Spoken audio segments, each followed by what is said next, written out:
আসসালামু আলাইকুম সবাইকে। কেমন আছেন সবাই? আমি হচ্ছে আজকে কথা বলবো। অনেকেই জিজ্ঞাসা মানে আমি অনেক কমেন্টস পেয়েছি যে জব প্রিপারেশন এর যে সিলেবাস এটা চেঞ্জ হবে কিনা? আর যদি চেঞ্জ হয় কোন জায়গাগুলো স্পেসিফিক চেঞ্জ হবে সেটা নিয়ে একটু বলতে আপনারা অনেকে টেনশনে আছেন যে কি নাকি চেঞ্জ হয়ে যাচ্ছে। আচ্ছা ১ম কথা বলি যে কি আসলে চেঞ্জ হবে না এটা নিয়ে বলি, তারপর আমি বলে দেব যে কি চেঞ্জ হবে। তো ১ম যে জিনিসটা চেঞ্জ হবে না, সেটা হচ্ছে দেখেন বাংলা কি চেঞ্জ হওয়ার কোনো সম্ভাবনা আছে? আচ্ছা ১ম এ আমি এটা বলি যে দেখেন, বাংলাদেশে যত জব প্রিপারেশন আছে, সব জব প্রিপারেশন এ কিন্তু বাংলা, ইংরেজি, ম্যাথ, তারপর হচ্ছে বিজ্ঞান, তারপর আপনার মনে করেন যে বাংলাদেশ বিষয়গুলি, ইন্টারন্যাশনাল অ্যাফেয়ার্স, কম্পিউটার এই টাইপের থেকেই কোয়েশ্চেন হয় সবসময়। তো এই জায়গাটা আসলে চেঞ্জ হবে না। এই সাবজেক্টগুলোই থাকবে, সাবজেক্টগুলো কখনো চেঞ্জ হবে না। আচ্ছা, এবার আসি হচ্ছে কি জায়গায় চেঞ্জ হবে। দেখেন বাংলা হচ্ছে আদিমকাল থেকে চলে আসছে। কোনটা কার লেখা কি না এগুলা কি আসলে চেঞ্জ হওয়া কি সম্ভব? এটা চেঞ্জ হওয়ার তো কিছু নাই। So Bangla first paper, second paper বাদ মানে আমি ব্যাকরণ এবং সাহিত্যের কথা বলতেছি। ২ টা থেকে কোনো চেঞ্জ আসবে না, কোনো চেঞ্জ আসবে না। ইংলিশ, ইংলিশেও টোটালি কোনো চেঞ্জ আসবে না। যা ছিল একদম তাই। ম্যাথেও কোনো চেঞ্জ আসতেছে না। ম্যাথে আপনারা ম্যাথ প্র্যাকটিস করতে থাকেন। ম্যাথে কোনো সমস্যা নেই। আচ্ছা, তাইলে আমি যদি বলি বিজ্ঞান তো আসলে চেঞ্জ হওয়ার কিছু নাই। কম্পিউটারও চেঞ্জ হওয়ার কিছু নাই। এবার আসি international affairs, Bangladesh affairs. International affairs এবং বাংলাদেশ অ্যাফেয়ার্স এর মধ্যে ধরেন আগে আমরা ইন্ডিয়ার অনেক কিছু পড়তাম। এখন হয়তো ওগুলা পড়া লাগবে না। এছাড়া আর মানে পড়া লাগবে না বলতে একটু কম গুরুত্ব দিয়ে পড়বো। আর এগুলা বাদে ইন্টারন্যাশনাল অ্যাফেয়ার্স আর কোনো ব্যাপার নেই। আর আরেকটা হচ্ছে বাংলাদেশ বিষয়াবলী। আচ্ছা, এবার চেঞ্জটা কোথায় আসতে পারে সেটা বলি। সেটা হচ্ছে বাংলাদেশ বিষয়াবলী। এখন বাংলাদেশ বিষয়াবলী হচ্ছে এটা চেঞ্জ হয়। হ্যাঁ? এটা প্রেক্ষাপটের সাথে চেঞ্জ হয়। এখন ধরেন চেঞ্জ বলতে গুরুত্বর ব্যাপারটা বলতেছি। কোনো কিছু আসলে চেঞ্জ হয় না। এখন ধরেন আগে আমরা যখন পড়তাম তখন আমরা কি পড়তাম? বঙ্গবন্ধু আর শেখ হাসিনা। এই ২ টা টপিক যে জায়গায় পাবো সেটা একদম ভালো করে পড়বো। এটাই আমাদের মাথায় ছিল। ধরেন সংবিধানে ৪ এর কথায় বঙ্গবন্ধু আছে। বঙ্গবন্ধু কথাটা পুরো সংবিধানে কতবার আছে, এই সেই। ধরেন বঙ্গবন্ধু রিলেটেড কথা থাকলে আমরা হইছে কাজ। এটা খুব ইম্পর্টেন্ট। তো এখন এইটা থেকে রিলিফ যে বঙ্গবন্ধু নিয়ে আপাতত মনে হয় না কোনো কোয়েশ্চেন আসবে। যে পরিস্থিতি এবং শেখ হাসিনা তাদের বই, তাদের জীবনী এগুলা কিছু পড়ার দরকার নেই। এগুলা স্কিপ করে অন্য কিছুতে ফোকাস করেন। আচ্ছা, এখন তাহলে কি পড়তে পারেন? আপনি এখন এটার ডক্টর মোহাম্মদ ইউনুস যেহেতু হচ্ছে আমাদের নতুন উপদেষ্টা, তো তাকে নিয়ে একটু পড়তে পারেন। তাই বলে তার সব অ্যাওয়ার্ড পড়তে হবে এমন না। তার বিখ্যাত যে কাজগুলো, যেমন সে কত সালে গ্রামীণ ব্যাংক প্রতিষ্ঠা করে, অথবা তার নোবেল পুরস্কার সে কিসের উপর পাইছে, কত সালে পাইছে, তার বিখ্যাত কাজগুলো মনে রাখলে এনাফ। এছাড়া হচ্ছে এখন বর্তমানে উপদেষ্টার সাথে মানে কয়জন আছে, কে কোন মন্ত্রণালয়ের দায়িত্ব পেয়েছে, খুব রিসেন্টলি যদি কোয়েশ্চেন হয় তবে এখান থেকে কোয়েশ্চেন আসতে পারে। আচ্ছা, এবার আসি হচ্ছে সংবিধানটা কোনো চেঞ্জ আসবে কিনা। দেখেন, সংবিধান চেঞ্জ করতে হলে মানে সংশোধন করতে হলে অবশ্যই একটা সংসদের দরকার। সেই সংসদের ৩ ভাগের ২ ভাগ ভোট আসলে তারপর সেটা সংশোধনযোগ্য হয়। এখন তো আমাদের সংসদই নাই। যে জায়গায় সংসদ নেই সে জায়গায় সংবিধানটা এখন চেঞ্জটা হবে কিভাবে? যার কারণে আপাতত সংবিধান চেঞ্জ নিয়ে কোনো টেনশন করার কিছু নেই। এখন যা আছে সেটাই পড়েন। যদি সংশোধন হয়, চেঞ্জ আসে, সেটা অবশ্যই তো আপনারা জানতেই পারবেন। তখন ওই অনুযায়ী এটাকে কোলাবোরেট করে নিবেন। কোনটা বাদ গেল, কোনটা নতুন আসলো এইটুকটা চেঞ্জ করে নিবেন। এখন কয়েকটা ইম্পর্টেন্ট কথা বলবো। এটা আপনার আমার মতো চাকরি প্রার্থীর জন্য অনেক ইম্পর্টেন্ট। হ্যাঁ? এখন অনেকে আছেন যারা হচ্ছে মোটামুটি ১ বছর বা ৬ মাস বা ১.৫ বছর একটা ভালো প্রিপারেশন নেওয়া আছে। কেউ হয়তোবা হতাশে চলে গেছেন, কেউ হয়তোবা মাত্র প্রিপারেশন নিচ্ছেন।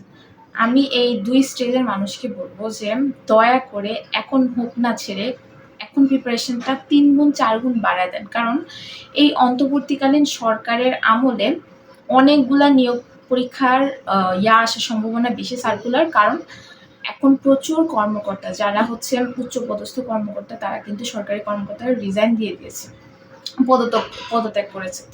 যার কারণে অনেকগুলো পোস্ট খালি হবে এবং সেগুলো কিন্তু সার্কুলার আসবে। আপনি আর এর থেকেও বড় কথা হচ্ছে এই আমলে কিন্তু কে শেখ হাসিনার লোক, কে খালেদা মানে কে আওয়ামী লীগ, বিএনপি এগুলা বাদ। এখানে জাস্ট ফেয়ার নিয়োগ হবে যতটুকু আমরা এখন পর্যন্ত সিচুয়েশনটা বুঝতেছি। তো এরপরে দেখেন এই অন্তর্বর্তীকালীন সরকার তো সারা জীবন থাকবে না। সে মোটামুটি ২ বছর ৩ বছর যতদিনই তার লাগুক সে কিন্তু একটা সময় যেয়ে সে কিন্তু সরকার বাংলাদেশে নির্বাচন দিবে এবং বাংলাদেশের যে পরিস্থিতি, বাংলাদেশের নির্বাচন দিলে কোন সরকার ক্ষমতায় আসে এবং তার রেজাল্টটা কি হয় এটা কিন্তু আমরা জানি না। এবং আমার কাছে যেটা মনে হয় বাংলাদেশের যেই রাজনীতির যে প্রেক্ষাপট খুবই বাজে প্রেক্ষাপট। ধরেন আওয়ামী লীগের সময় ব্যাকগ্রাউন্ডে কোনো মানে বিএনপি বা অন্য দলের কোনো লোক থাকলে তার জব হবে না। এরকম দেখেন নতুন রাজনৈতিক দল যখন আসবে তারাও যদি সেম কাজ করে, এটা তো মানে কি বলবো? এটা তো খুবই দুঃখজনক ব্যাপার। সো পরেরটা পরে আসলে কি হয় না হয় সেটা তো বলতে পারবো না। কিন্তু আমার কাছে মনে হয় যাদের প্রিপারেশন এখন মোটামুটি একটা লেভেল আছে তারা একদম হাই লেভেলে নিয়ে যান এবং সবগুলা জায়গায় এপ্লাই করেন। মানে এখন এই চিন্তা করেন না যে আমি শুধু বিসিএসই দিব, বিসিএস ছাড়া আর কোনো কিছু চিন্তা করি না, এই না সেই না। হ্যাঁ, হইতে পারে আপনি অনেক ভালো প্রিপারেশন, আপনি অনেক আপনার যদি লাক থাকে আপনি আস্তে, আস্তে ওই পর্যায়ে চলে যেতে পারবেন। মানুষ কিন্তু একদম বিসিএসই যে তার একমাত্র চাকরি এরকম না। দেখা যায় যে বিসিএস হওয়ার আগে হয়তো বাংলাদেশ ব্যাংকে আ একটা পদে ছিল বা মানে যেরকম মানে অন্য কোনো জায়গায় জব থাকাকালীনই হয়তোবা বিসিএস হইছে। তো আমার কাছে মনে হয় যে যারা বেকার আছে তাদের জন্য একটা জব হওয়াটা অনেক কনফিডেন্সের একটা ব্যাপার। আপনি জয়েন না করেন, আপনি যাই করেন নাই করেন, পরীক্ষা দেন। পরীক্ষা দিলে হবে কি আপনি যদি টিকে যান তাহলে আপনার কনফিডেন্স বাড়বে। আর যদি না টিকেন তাহলে বুঝতে পারবেন আপনার এই পরীক্ষাতেই হচ্ছে না, তাহলে সামনের পরীক্ষার জন্য আরো অনেক পড়তে হবে। তো এটা হচ্ছে সুবিধা। তো এই অল ওভার বিষয় নিয়ে আজকে কথা বললাম। আরেকটা কথা সেটা হচ্ছে অনেকে হয়তোবা ভাবতেছেন যে আমি হচ্ছে রেগুলার কেন ভিডিও দিচ্ছি না এবং রেগুলার ভিডিও আ না দেওয়া নিয়ে আপনাদের হয়তোবা কথা থাকতে পারে। তবে এটার আমি আগেই বলে দিই, আসলে বাংলাদেশের যে পরিস্থিতি, এই পরিস্থিতিতে আমি মনে করি আমাদের সবার মনই খারাপ। আ এই সিচুয়েশন আসলে কোনো কিছু পড়াশোনা নিয়ে ভিডিও বানানো আমি নিজেই মানে পড়াশোনায় একদমই মন দিতে পারতেছি না। আমি সারাক্ষণ হচ্ছে বন্যার আপডেট দেখতে থাকি। তো এই সিচুয়েশনে আসলে আমার নিজের একদম ইচ্ছা করে নাই যে কোনো পড়াশোনা রিলেটেড কথাবার্তা বলবো। আর হচ্ছে সবাই আ আসলে আমরা তাদের জন্য দোয়া করতে পারি। আমাদের এরকম একটা ক্রাইসিস সময় আরো বড় ধরনের ক্রাইসিস এর মুখোমুখি হয়ে গেলাম। আ ইনশাআল্লাহ আল্লাহ আমাদের উপর সহায় হবেন এবং আমরা এই ক্রাইসিসটা খুব দ্রুত এখান থেকে উদ্ধার হতে পারবো এবং আমরা যে যার মতো করে ট্রাস্টেড জায়গায় হচ্ছে সাহায্য করার চেষ্টা করি এবং ইনশাআল্লাহ তাদের এই দুর্দিন থাকবে না এবং এরপরে আমরা বন্যা যখন চলে যাবে, আমরা ইনশাআল্লাহ এটা নিয়ে একটা বড় ধরনের পদক্ষেপ নিব সবাই আমরা ছাত্র সমাজ মিলে যে আসলে কিভাবে দেশ থেকে আসলে বন্যার প্ল্যানিংটা এটা দেখেন এটা আজকের দিনে শুধু এই সময়ের ক্রাইসিস না, এটা সবসময়েরই ক্রাইসিস। উন্নত হয়ে কি হবে? মেট্রো রেল হয়ে কি হবে? পদ্মা সেতু হলে কি হবে? সারা দেশ বন্যায় ভেসে যাইতেছে। মানে সব উন্নয়ন করছে কিন্তু মেইন গোড়াতে উন্নয়ন করতে পারে নাই। তো এগুলা আসলে দেখেন এগুলা জাস্ট কিছুই না। সত্যি কথা বলতে আপনি যদি উন্নত দেশগুলা দেখেন, জাপান বলেন বা অন্যান্য জায়গায়, আপনি নেদারল্যান্ড কত নিচু জায়গা। তারা কিন্তু অনেক সুন্দর করে ম্যানেজমেন্ট করতে পারছে। জাপানেও তো আগে বন্যা হতো বা এখনো বন্যা হয়। কিন্তু বন্যার পানিগুলা কিভাবে যাবে? তারা ওইটাকে একটা একদম অত্যাধুনিক প্রযুক্তিতে আ তারা ওটাকে নিয়ে গেছে। অনেকে ভাবতেছেন বাঁধের পরে বাঁধ দিবেন।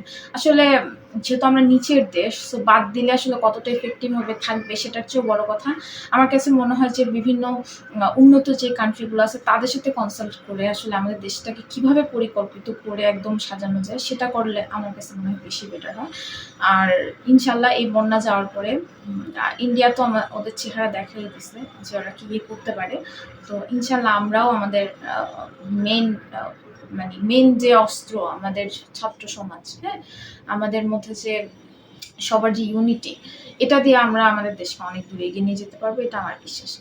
তো সবাই যে যার জায়গা থেকে বন্যার্থদের জন্য হেল্প করেন এবং সবাই আমার জন্য দোয়া করবেন। সবাই ভালো থাকবেন। আল্লাহ